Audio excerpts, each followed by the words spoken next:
is the graphics, the light bars, I call it the prisoner cage. He said it's not politically correct, I don't care.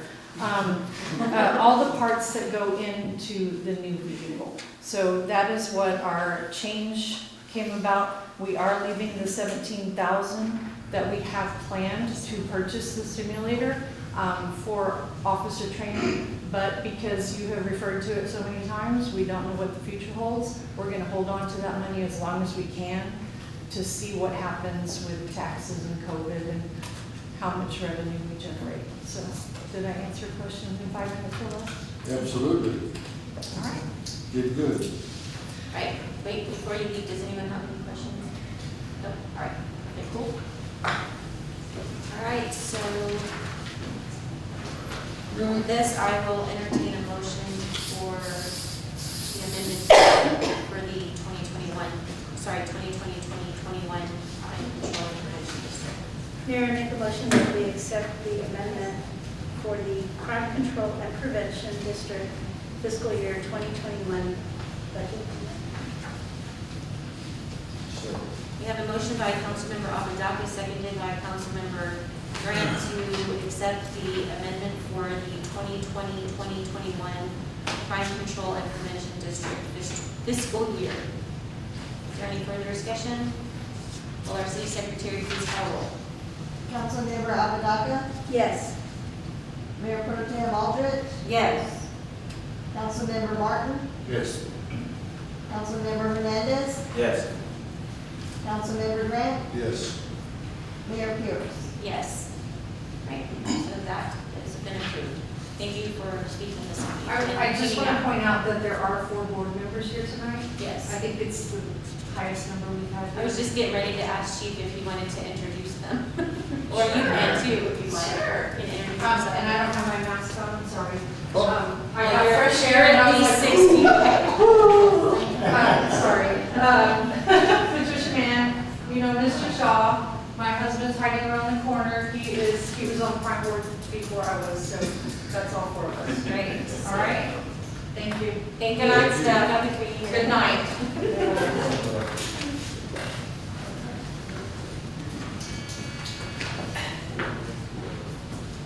Is that ready? Yes. Okay.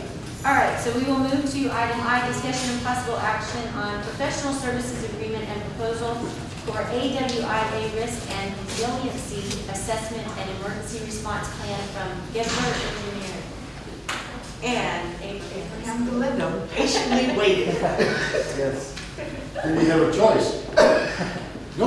If you He prefer wanted to to speak do it. without your mask, you're more than welcome to. It's up to you. Okay, I'll leave it. That's fine. It's up to you. That's great anyway. Well, the mask does kill the scent.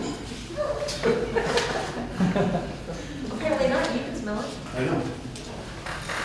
Okay, my name is Abraham Galindo, and I'll be speaking to you on the history, new requirements, and the deadlines of the American Water Infrastructure Act, also known as AWIA, Section 2013.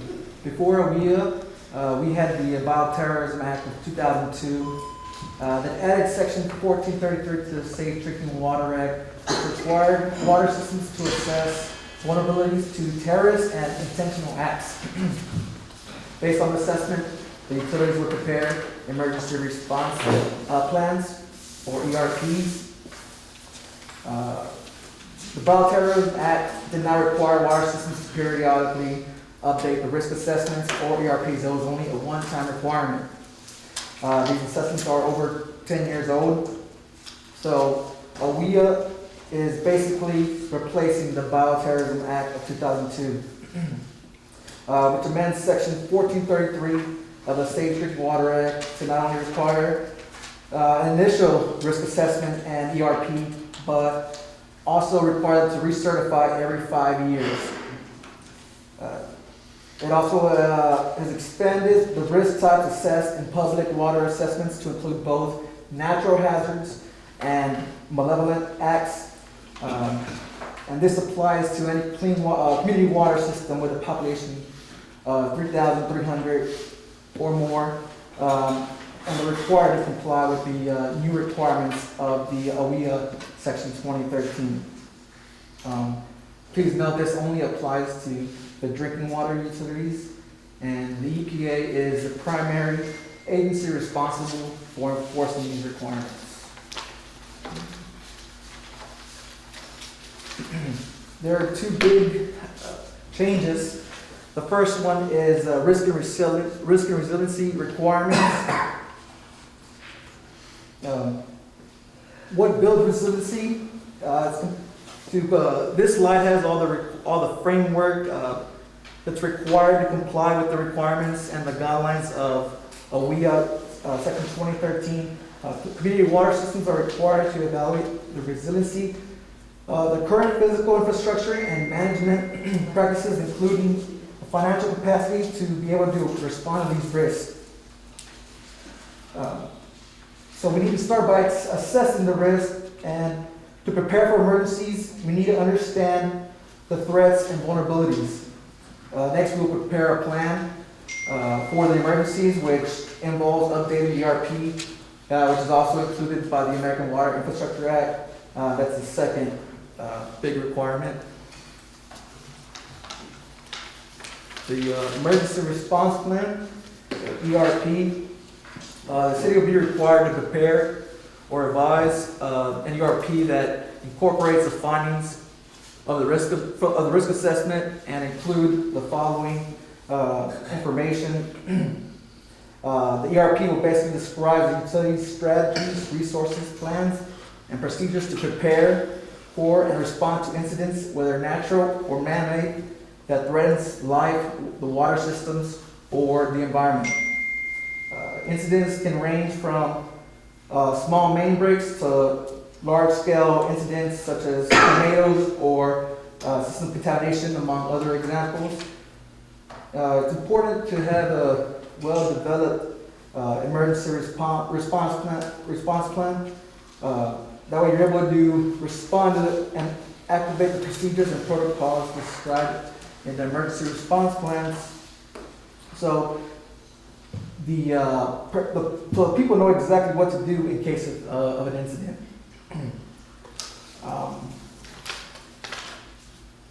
The deadline for the emergency response plan is December 31st, 2021. And this concludes my presentation. If you have any questions, you have to answer them. So the water's safe. I'm sorry? The water is safe. For now. And this is. I like that wheel. I was just gonna say, this is a mandatory, thing. This is like those unfunded mandates that we've heard so much about, kind of like painting the water tower. It's not something that we really have a choice to enter in because of these stipulations. So there is a cost that is attached to this. Monique, if you want to. I don't want And to. then also, I gave you all a 36,000, copy yes. today of the letter that we received from the EPA Yes. a few weeks back. That second paragraph basically tells us that, we don't have a choice. We have a deadline of June 30th, and then 6 months later, December 31st of 2021 to submit these items. We don't have the capability to be able to do those internally, which is why we went to Gibler Engineering to request a proposal. They already handle our stormwater for the city, so that makes sense to go with them. Their estimate proposal is about $36,000, and then at any hourly rates could be potentially some additional costs that's outlined in there. And again, it's not something that we funded in this fiscal year budget, but we are going to have to do it. So I just want to put out there that we will be looking at a budget amendment in January.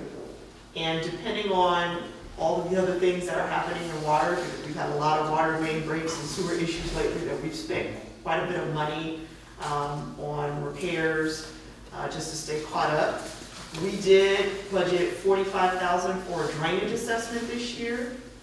We may have to reallocate that money for this because this is required this year, and then potentially look at the drainage assessment next year. We don't know that for sure. When we start looking over the next couple of weeks at the budget, then I'll have a better idea to be able to let you know. Well, the payments don't come in on the taxes until February? I'm sorry. February, oh, I'm sorry. February is when we start getting our Our money. major, the largest amounts are coming in February, yes, sir. When they do cut off our water, we don't. Fine. Well, we'll get, yeah, I don't, TCEQ does I not don't want to know what will happen if we don't follow the rules. Get fined, yeah. Lots. Probably more than the speed. You think? Yeah. Hey, Brian. So do we need to, move forward We need a with motion this? to approve this, agreement with Gibler Engineering. And we'll Let's do it. talk about how to pay for it. Second. Second. All right, we have a motion by Councilmember Grant, seconded by Mayor Pro Tem Aldridge to enter into the agreement and proposal for a WIA, Risk and Resiliency Assessment and Emergency Response Plan with Gibler Engineering. Is there any discussion? Will our city secretary please call it? Councilmember Grant, Oh, yes. Councilmember Apadaka, Yes. Mayor Pro Tem Aldridge, Yes. Councilmember Martin, Yes. Councilmember Hernandez, Yes. Mayor Pierce. Yes. All right.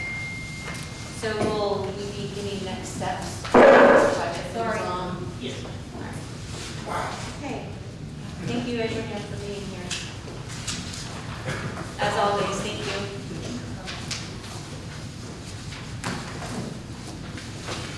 All right. We go to move to our favorite subject. No. Update discussion and possible action on the Zingelman Road reconstruction project. Heidi has some photos that she's gonna put up. You see Mr. Ives running up here. Yes. He I loves, know. loves. It's just like, See what you that got We all love it. Madam Mayor, council members, thank you for allowing me to come up and speak to you this evening. Oh, it's against me and BS. Sorry, brother. What you're currently looking at are the approaches from the west to the east side of the bridge where the guardrail currently is on Ben Zingelman. Okay. According to the contract, that guardrail was removed and per contract was not reinstalled. The question, as I understand it, before you is, do you want